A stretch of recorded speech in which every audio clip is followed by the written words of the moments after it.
여러분 안녕하세요. 저는 연세대학교 학부대학에서 기독교를 가르치는 김학철입니다. 저를 소개하라는 말씀을 들으니까 그리고 또 저를 소개하려니까 막상 조금 쑥스럽기도 하네요.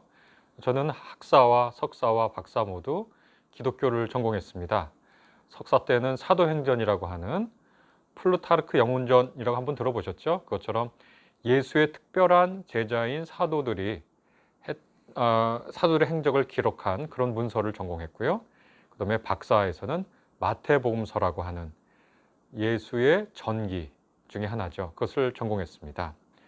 그리고 2009년도에 연세대학교 학부대학에 기독교 교양교육을 가르치는 교수로 임용되었습니다.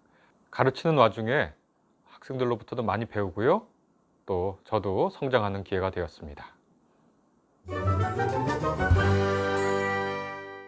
네, 제가 생각하는 교양교육이 무엇인지 물어보셨는데 저는 생각할 때 교양교육이 크게 세 가지 차원을 갖고 있다고 생각합니다.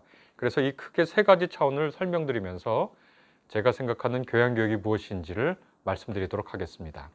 첫 번째, 교양교육이라고 하는 것은 우리가 이 세상을 살면서 반드시 알아야 할 지식에 관련된 교육이라고 할 수 있습니다. 아주 상식적인 것부터 고차원적인 지식까지 이렇게 우리가 나눠볼 수 있겠지만 대학에서의 교양교육이라고 하는 것은 상식을 포함한 학문적인 필수적 지식이라고 얘기할 수 있겠죠. 그러니까 상식적인 차원은 어떤 거냐면 빨간불일 때는 신호등이 빨간불일 때는 횡단보도를 건너지 말아라. 우리가 그것을 알면 보다 안전해지고요. 그것을 모르면 위험해집니다.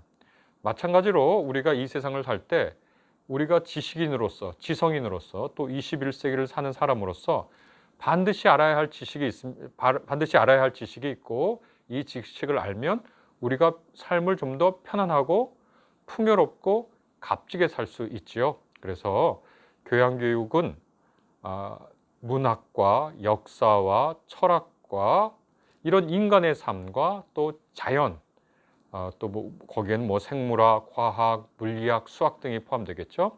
이런 자연에 관련된 필수적인 지식을 공부하는 것이 교양교육의 한 차원이라고 생각합니다. 두 번째, 제가 생각하는 교양교육은 한마디로 얘기하면 해방하는 교육입니다. 해방하는 교육이라는 것은 우리가 기존에 가졌던 우리가 무지로부터 고통을 많이 받잖아요. 그리고 우리가 미처 깨닫지 못했던 여러 가지 사항들을 알고 또 깨닫고 그것을 비판적으로 생각하고 창조적으로 사유하고 의사소통 능력을 통해서 우리가 무지로부터 해방되고 기존의 편견과 선입관으로부터 해방돼서 우리가 사는 우리의 삶이 보다 풍요롭고 지적으로 밝아져서 인류 문화에 또 기여도 하고요. 제 삶도 윤택해지는 그런 것이 바로 해방시키는 교육으로서의 교양교육이라고 말씀드릴 수 있겠습니다.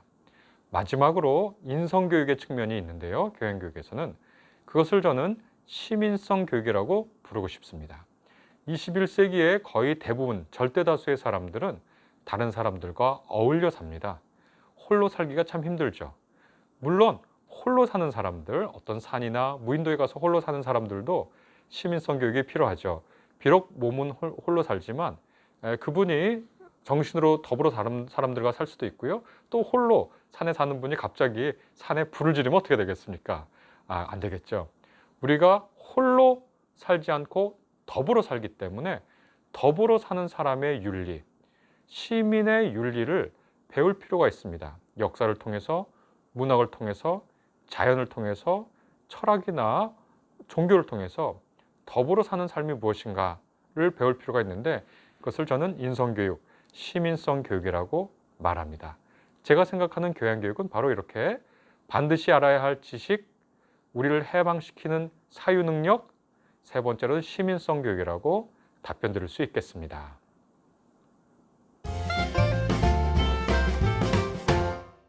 네, 제가 생각하는 기독교 교양교육이란 무엇인가?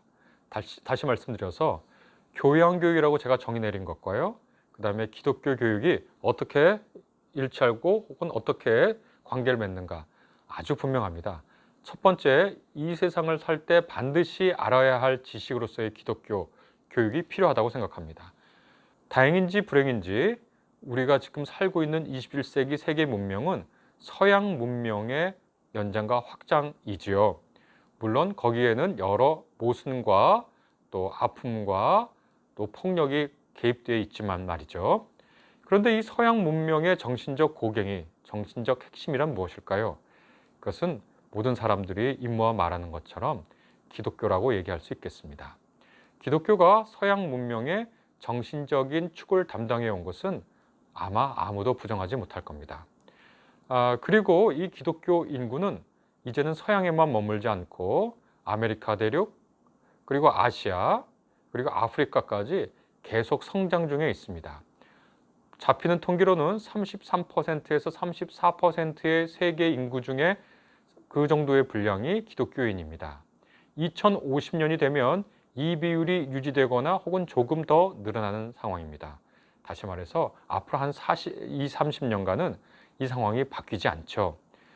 그래서 우리가 이 세상을 세계 시민으로 살아갈 때 기독교라는 종교를 아는 것은 매우 중요하죠. 기독교가 종교에만 머물지 않기 때문입니다.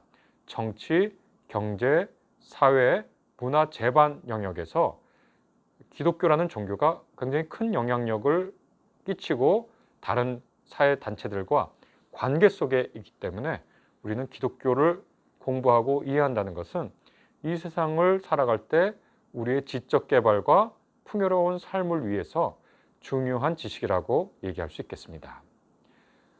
두 번째, 해방시키는 교육으로서의 기독교 배울 필요가 있습니다. 기독교에는요, 기독교의 경전에서부터 우상 비판 정신이라는 비판 정신에 대한 강조가 있습니다. 해방시킨다는 것은 뭐냐면 기존의 현상과 관습과 전통과 기존의 생각을 다시 한번 꼼꼼하고 성실히 살펴보는 것을 뜻하거든요. 그리고서 그것들 가운데 참과 거짓을 가려내는 거죠. 그리고 어떤 것이 우리에게 삶을 약속하고 삶의 풍성함을 약속했지만 실제로는 무능력하고 우리를 괴롭히는지를 분별해내는 그런 능력이 정말 절실하게 필요하잖아요. 기독교 전통 내에는 우상 비판 능력이라고 하는 우상 비판 전통이라고 하는 그런 전통이 있고요. 그 전통이 인간을 억압으로부터 해방시킨 역사들이 아주 면면히 흘러내려오고 있습니다. 예수의 경우만 예를 들어도요. 예수는 당시에 2등급의 사람으로 취급받던 여성들을 과감히 자기의 제자들로 기꺼이 받아들였습니다. 당시 유대교 랍비들은 여성들을 제자로 받아들이지 않았거든요.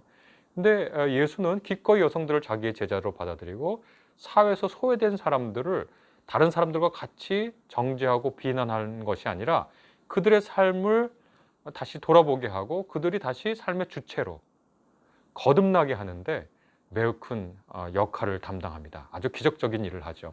그 이후에도 기독교 정신이 흘러오면서 때로는 잘못하고 죄악을 저지른 그런 역사가 있다는 것을 부정할 수가 없지만 동시에 우리 인류의 삶에 커다란 해방의 역사를 남긴 것 역시 사실입니다. 한국의 초기 기독교가 들어왔을 때 한국의 초기 기독교는 이 땅의 민중들에게 큰 환영을 받았습니다. 특별히 여성들과 천민들이라고 하는 사람들은 기독교에서 자신의 삶을 주체적으로 살아갈 수 있는 희망의 빛을 보았거든요. 그런 것들이 기독교 전통 내내, 기독교 역사 내내 도도히 흐르고 있습니다. 그래서 교양교육으로서, 해방시키는 교육으로서의 교육을 기독교가 할 수 있는, 기독교 교육을 통해서 할 수 있는 그런 자원이 있습니다. 마지막으로 시민성 교육에 관해서 얘기할 수 있는데요. 기독교는 더불어 사는 공동체적인 삶에 대한 풍요로운 전통을 가지고 있는 것 역시 사실입니다. 그래서 우리가 기독교 내의 그런 어떤 덕목들, 그런 어떤 미덕들을 개발하면서 내가 아닌 타인과 관계 맺는 그런 윤리와 태도를 배울 수 있을 거라고 생각합니다. 어떤 철학자는 타인은 지옥이라고 얘기하면서 서로 간에 소통하거나 이해받지 못하는 상황을 얘기하기도 합니다. 그것을 어떻게 극복할 수 있을지 기독교적 전통 내에 그것이 담겨 있습니다. 그래서 기독교를 공부하고 또 배우고 가르친다는 것은 교양교육의 핵심과 있다고 저는 생각합니다.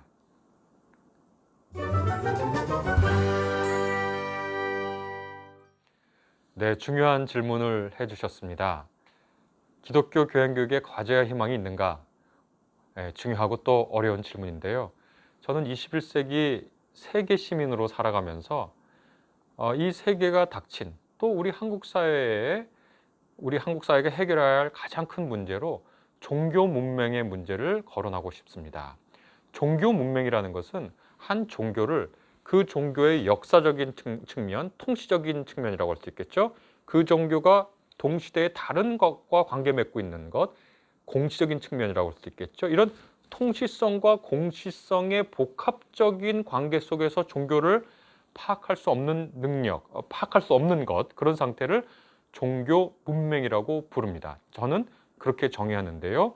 이 종교 문맹의 상태는 종교가 영향력이 크고 또 거기에 헌신한 사람들의 세계관을 아주 사로잡기 때문에 굉장히 큰 갈등과 폭력으로 나아갈 수가 있습니다.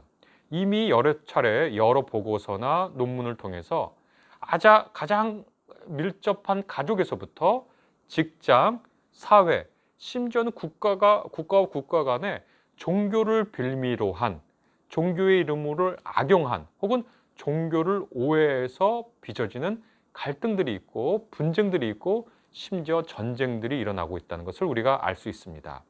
종교 문맹은 사람들 사이에 원치 않는 분열과 또 갈등과 오해를 낳고요. 그것들을 해결하는데 굉장히 많은 시간과 에너지가 소비된다는 것을 우리가 다 알고 있습니다. 그래서 이 기독교 교양 교육의 과제로 큰 것은 이런 종교 문맹의 상태에서 벗어나는 교육, 다시 말해서 종교 문해력을 갖추는 교육을 하고자 합니다. 바로 이 교육이 제가 생각할 땐 21세기 한국 사회 또 세계 사회에서 기독교 교양 교육이 공헌할 수 있는 분야라고 생각합니다. 두 번째로는 제 희망이기도 하고 제가 열심히 하고 있는 분야이기도 한데요. 기독교 교양학이라는 학문의 정립을 하고 싶은 것이 저의 작은 소망입니다. 2019년도에 기독교 교양학회라는 것이 발족했는데요. 제가 말씀드린 그런 교양의 세 차원을 어떻게 기독교라는 하나의 종교, 기독교를 공부하는 신학이 만나서 학문적으로 정립하고 이것을 다른 사람들에게 알릴 수 있는가? 이것이 이제 이 학회의 중요한 목표가 되겠죠. 그래서 아주 작게는 기독교를 포함한 종교를 알게 하는 그런 것으로부터 사회 문제 또 국가의 문제에 아주 지혜의 빛을 던질 수 있는 학문적 작업을 하고 싶습니다. 제가 이러한 작업을 하면서 바로 기독교 교양 교육을 수행하고 있습니다.